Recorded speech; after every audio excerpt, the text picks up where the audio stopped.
All right, this is part 2 of the general reading. My camera had died, so we are back to continue this reading.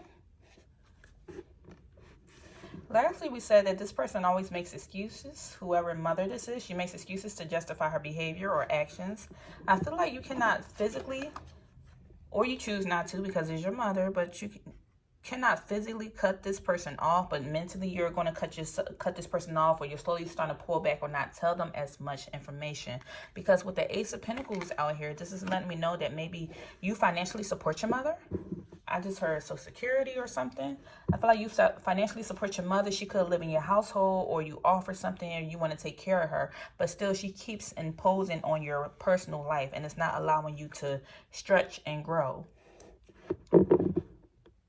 It seems like you take care of your own mind, body, spirit. You have the ability to see things through fresh eyes. You always are giving second chances or want to help out, or you want to give the benefit of the doubt because this is your family member. But with the Page of Swords coming out here in the reverse, this person still treats you like a child mentally. Page of Swords in the reverse, this person either they have an inability to see past themselves, because a page is a child or a young person or an immature person to me. And Swords speaks of the mind. This person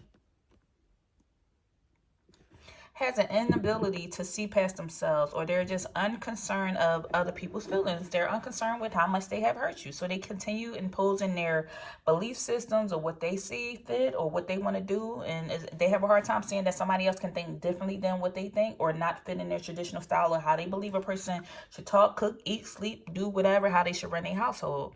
It seems like maybe this individual or your mother lives in your home.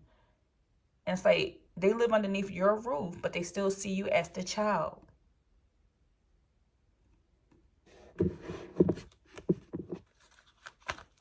It seems like at the end of the day, you still have the advantage with the Six of Wands coming out here in the upright.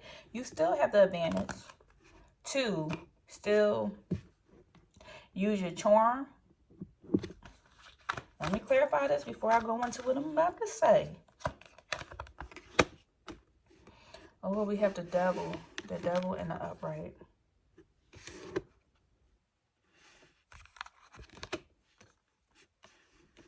Okay, Spirit.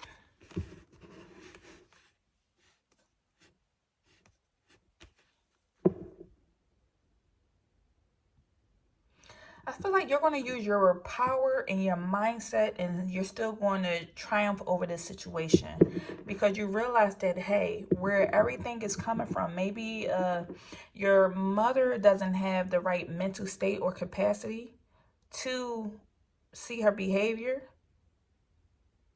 And it's like you refuse to like fall into these old patterns. You refuse to be toxic with the devil coming out here. You refuse to be held bondage by your family member. Give me more on this between this victory and the devil card, Spirit.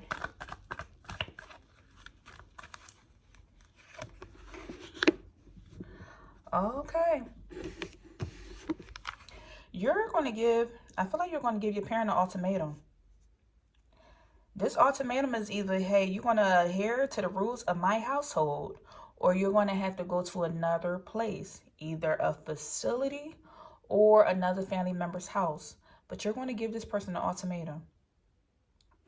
Because you're like, either this person is coming off as toxic, either they have somebody's parent or family member or whoever this is either has an addiction problem, or they say some abusive words around your children, or they do something that you just don't agree to. So it's like either you're going to change this behavior. You want to change this behavior and you can stay in this household, or you can no longer stay here. You realize at the end of the day, you have this prince energy. You have this prince archetype. So you know that you can use your charm and you have the power. You hold the power. You hold the keys. You know, at the end of the day, and this person with the devil coming out here, they feel powerless. So they're going to have to listen or follow your rules. They feel powerless. Like, what option do they have? So it's like, you gave them an ultimatum. What's the outcome of this, Spirit?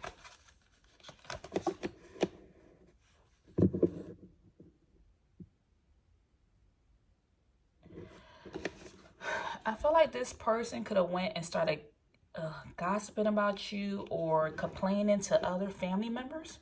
I feel like 3 other people. To me, emotionally, they feel like their mind or emotionally they feel scarred. Because you had to put this person in their place. So they either called your aunties, your cousins, your siblings and said, I can't believe what so-and-so just did to me. They gonna really tell me I'm the grown person. I'm their parent. This person really says...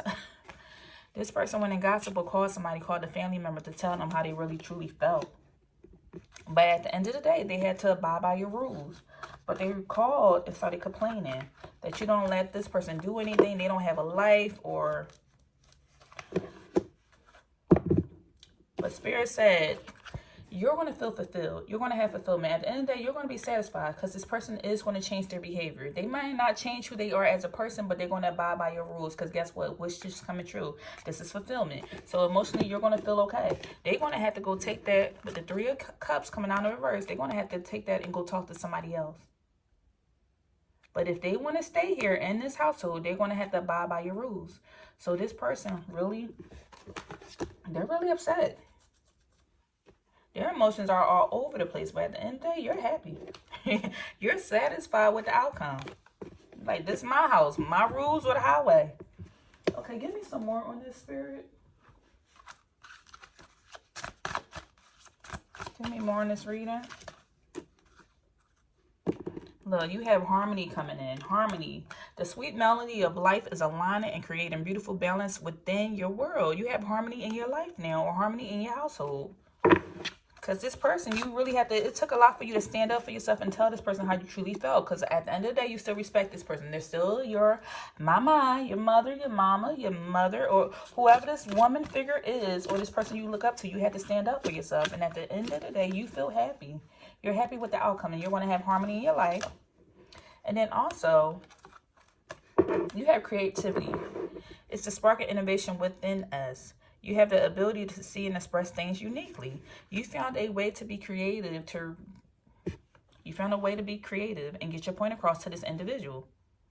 This person is lacking in the ability to stand on their own 2 feet. So you really have to speak to them in a way that they will understand. Or this is what Spirit is telling you to do. If you have not gone through this situation, this seems like a situation for you, then this is what Spirit is telling you to do.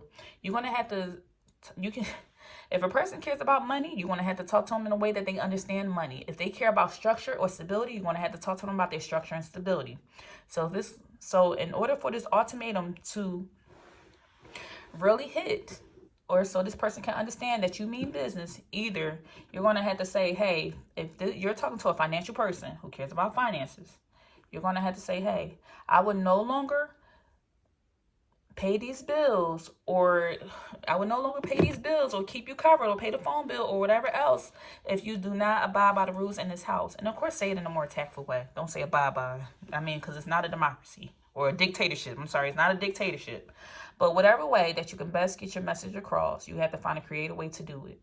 So I'm no longer going to pay these bills. Or if this person cares about stability and foundation, say, hey, you no longer cannot stay in this household because you're messing up the harmony and balance in this house. If I want my kids to go to bed at 9 and then you're leaving them up to 11 o'clock and giving them candy and sugar, it's throwing the household off. And this is what I don't do. And if you want to stay here under this roof, you're going to have to abide by these rules. And give me one more, Spirit. Lastly, we have strength. Didn't I say it took a lot of strength or courage for you to stand up to this individual? The quiet strength within you helps you weather the storms and keep going. You had to tap into some inner strength in order to even have this conversation. Because maybe when you were a child, you took a lot of stuff and you didn't really speak up for yourself. Because you was afraid of what was the outcome. But now you're a grown person. And even though you love your family member and want to help out, it's like, you got to run your household now. Because you refuse for your children to go through what you went through when you were a child. So it's like, you can't do that here. This is my house now. This is no longer your house. This is mine. Okay, Spirit, what's the lesson to be learned as we close out this reading? What lesson is to be learned here? You're learning the lesson of imagination. It says, I embrace and nourish the creative aspect of my mind, because you had to be creative in order to get your point across talking to this individual so they can understand that you mean business. And what else? And then you also learned the lesson of forgiveness. It says, I acknowledge that harboring resentment blocks the flow of love. It's like you realize, like, this is all out of love. It's not out of anything malicious. Like, I just want best for my family. I want best for my household. I want the best for myself. So you're not harboring any resentment or ill feelings. You really truly do love this person. So, and you realize that if you kept holding it in and realizing your house would be all out of whack and out of balance, and you'll just be holding in resentment and becoming even more upset with your mother, not communicating and letting her know how you truly feel. And give me one last lesson here. And then you're learning the lesson of honesty. And honesty says, I can't always expect the truth from others, but I can expect it from myself. So you had to do an honest assessment. How do you truly feel? Are you happy inside your household? Your household is your sanctuary. Are you happy inside your household? You had to answer that question. No, I'm not. I don't like the way this is going. I don't like that every time my mom babysits or my grandmother or whoever babysits, they're going against what I believe. And these are my children. So you had to do an honest assessment. And it took a lot of strength, a lot of courage. You had to do it in a creative way. And you're bringing harmony back into your life. And at the end of the day, you're going to have ultimate fulfillment. All right, so that's all I have for you. If anything resonated, thumbs up the video, subscribe, and leave me a comment down below. All right, take care.